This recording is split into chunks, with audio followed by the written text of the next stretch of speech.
Influence, the global podcast that shines a spotlight on the influencer marketing industry.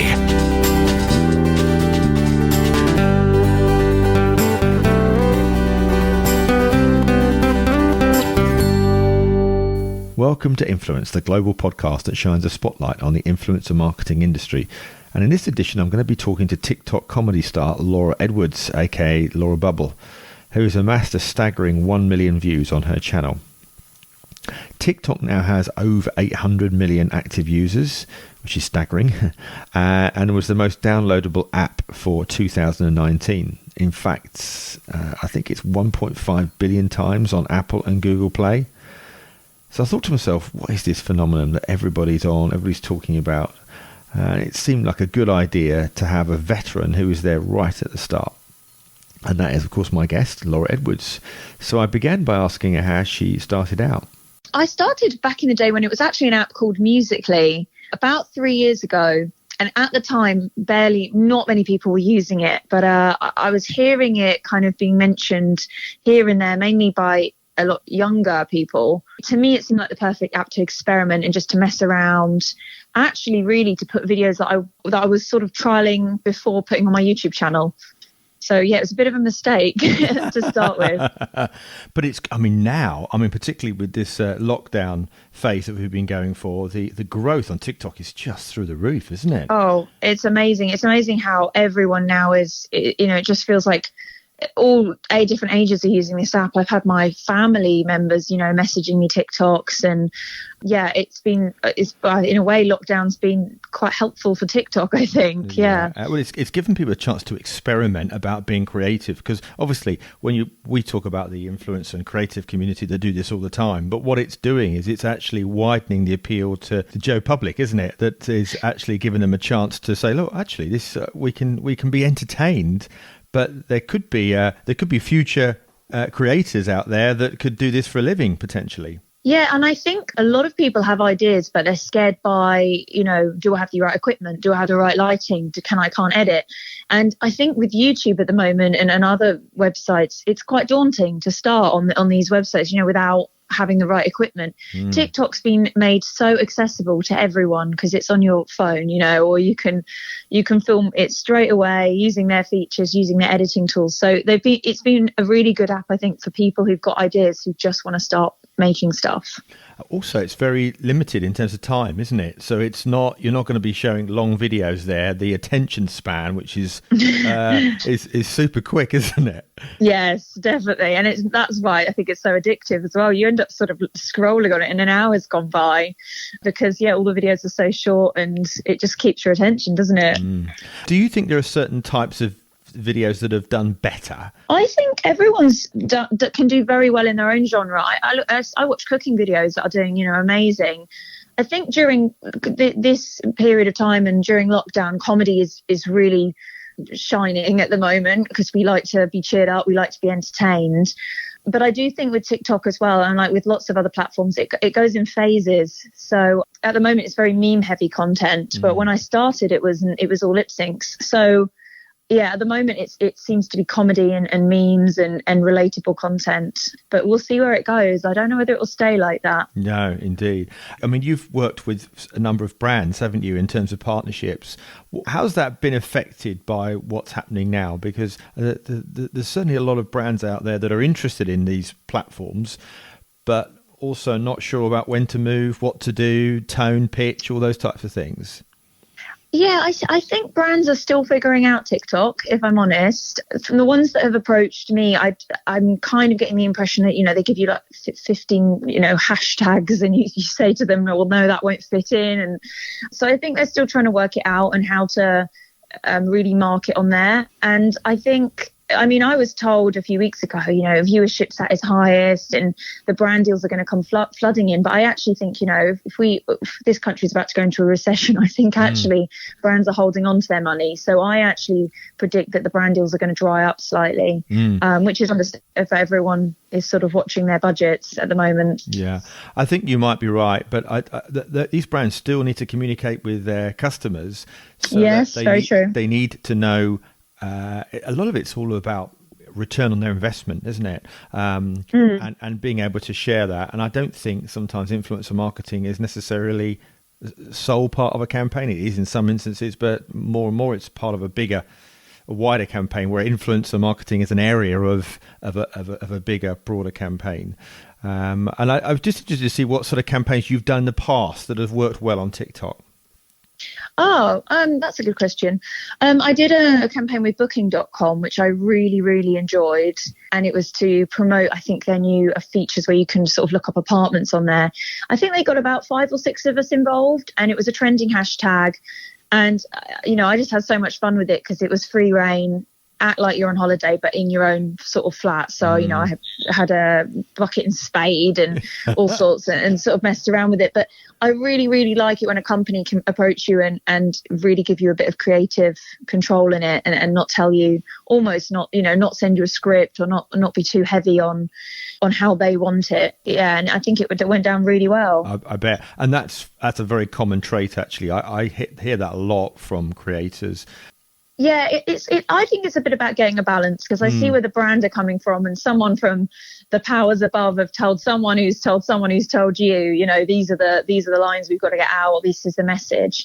We know our audience the best, and most influencers will stand by that. So I think it's getting a good compromise in. You're still doing a brand deal at the end of the day. You can't ignore the product. Yeah, absolutely. But it's also, I have had done, I think one of my early TikTok campaigns, they sent me a full video just to upload. And at that time, I was very, very new to TikTok brand deals, and I tried it. I liked the campaign, but it was a horizontal format. It wasn't even vertical. It was multiple hashtags. It didn't work. So the next time they approached me, it's the same company. It was make what you want, make your own thing. And that did much better. Yeah. No, a lot to be said for that. And particularly if somebody's using different creators, you get a different angle, a different style on the same product, which I think for a brand is really quite exciting. Yeah, you do, and you increase the exposure as well. So if you're scrolling through your thing and you're seeing like 3 of your favorite creators all doing it, you then your brain starts to go, oh well, I kind of want to buy that, or I want to be involved in that. So I think it's very effective when they do that. So how do you measure the success of these campaigns? So I always ask, when I start a brand deal, I'm usually interested to see what they actually want out of it, because it could be buying a product, it could be just brand exposure. It could be getting people to take part in a campaign, or getting more people involved in sport, or whatever it may be. So I think it depends on a case-by-case basis. But in general, if you use an interaction and whether you made a good video that you're proud of, I'd say are the 3 top things for me at the moment. Yeah. And then when you're posting videos, are you very conscious of the time that you post? Well, do you know what? I never used to be on TikTok. I just sort of used to upload when I wanted, but I was speaking to some other creators this year at some point, and no, it apparently does have a real effect. So I've started to sort of pay more attention, because that's how I treat my other social platforms. But with TikTok, because it all lands on a feed anyway, I just thought, people will be seeing this whenever. But I think it does make a difference now. So because obviously not everybody can see all of the content. Otherwise, we'd have it's like a magazine, isn't it? Yes, there's only very so much true. you can see. So tell me a little bit more about what are the really fun videos that you've done that you've had a lot of fun with. I started YouTube about 10 years ago, so I've had quite a lot of fun creating stuff. I think one of the most silly ones I've done was a prank video where I went on first dates in a wedding dress.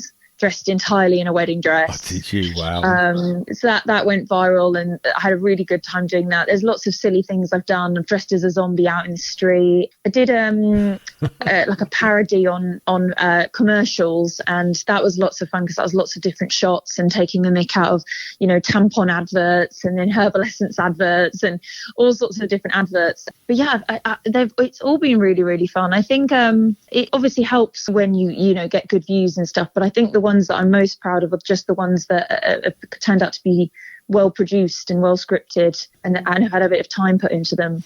Yeah. Now, you mentioned time. One of the criticisms that I often pick up from creators is when they work with a brand, there's never enough time to really put into a campaign. And if it's only sort of 2 or 3 days, sometimes it can really put some pressure on your creative juices. Yes. I wondered if that was something that you had a problem with as well, where, well, I'd like to be able to do this, but that means I'm going to have to do that, and we haven't got enough time. Yeah, I honestly, every time most of the times I get a brand campaign, I'm thinking, what is going on? Why am I getting 3 days notice? Why am I getting 4 days notice for this? It is really stressful. I think this is what my non-creative friends who are in full-time jobs think. It's all quite easy, fun life. But absolutely, actually, yeah. The amount of all-nighters I've pulled doing brand deals, I've probably lost years off my life already, because I've just done, edits until, ridiculous times in the morning to hit the deadlines. And actually, you're not producing your best work or looking after your health. Quite. If someone's giving you 24 hours to get something over to them, which, if you had a bit more time, you could really come up with something good. Well, I was going to say, you think about how long it takes to produce a film, and everything has to be scripted, everything has to be storyboarded in a way. And I'm often amazed by all of these talents are all consumed often in one person. And then to be given such a short period of time to deliver it is quite amazing sometimes. But, you can imagine if you had a lot longer, what you could do with that. I know that, and that's the shame, really, that I'm very good at working under pressure, actually. So I've always hit kind of my deadlines and everything, even if it means I just have to stay up late and have a coffee. But I always look back and think, if it's rushed and it's been a rushed brand deal, that could have been better here or there, or I could have hit that punchline or maybe edited that slightly differently. But it's always easy to look back in hindsight, isn't it? But definitely, It is one thing that I just don't understand, why brands give the creators such short notice. It's a common complaint as well, I've heard. So yeah, it's a good point. And what about some of the new people into TikTok? They will look up to you, no doubt, and perhaps do you have interactions with people that are just starting out? I guess you do you? Yeah, there's a little community of us that I know. I wouldn't say a lot of them are new. A lot of them have been around for a while. I think when it's new, it's quite difficult to you've got to get your face in and get to know people. But I have to admit, the new stuff I'm watching is hilarious. There's some really good people starting TikTok at the moment. So yeah, well, maybe because they've got no preconceived ideas about what looks good. And I think this period that we're in at the moment is perfect trial and experimental phase, isn't it? Do you know what I mean? Nobody expects too much. Yeah, totally. I mean, I was saying to a friend today, I think people are a little bit less, have less inhibitions about them too, because they've got this kind of ongoing joke of, oh, it's lockdown, I'm losing my mind, this is my video. And, people are being a bit more sort of wacky than they would be. But I'm really enjoying the new content I'm seeing, yeah. So what would you give? What sort of tips would you give to these people that are starting out? The interesting thing with TikTok is you can make a video and it doesn't perform very well for the first maybe week. And then suddenly it gets featured or put on the For You page and it blows up. So I think it's very easy to get slightly obsessed with views and likes and no one's seeing this. But I would say just keep making, just don't overthink it, because once you start overthinking your view count, all that creativity is gets sapped away, So that's what I would say, just keep making and honestly, you could have something that blows up a month after you've uploaded it. It's a very bizarre app. Yeah. Although the audience, the numbers, it's largely an under 35, isn't it? The majority of people that are using it. Although I am seeing this, it's aging up now. I'm seeing more older people on there too. So I think it's going to hopefully become across the generations. But yeah, I would say it's still fairly young at the moment. It's probably the youngsters that are bringing the mums and dads and the grandparents in and come on, we'll do this dance routine, mum and dad. I've seen some of those. I was just watching a video of a guy and his nan as well. So you're getting even older than just parent generation now on it. So future-wise, what's the future look like for you? Oh, gosh, wrong time to be asking. But no, well, hopefully I'm looking forward to when all this is over to doing more stand-up. Really looking forward to that. Obviously, I can keep making my videos in lockdown, so that's no different. But doing some more live stuff, it's really dawned on me how much I took that for granted. Yeah. The options and, doing the live stuff. So, yeah, I'd love to get back more into stand-up and keep making, obviously filming outside when we can as well. I think that took that for granted as well. Yeah. Influence, the global podcast that shines a spotlight on the influencer marketing industry. So that's it for another edition of Influence. Please make sure you subscribe and listen to some of the other episodes. You can find them on my website, gordonglenister.com, or the BCMA branded content marketing website too. Always happy to find out about topics and guests that you'd like to hear about. Just drop me a line, gordon@gordonglenister.com. So until next time, it's bye from me.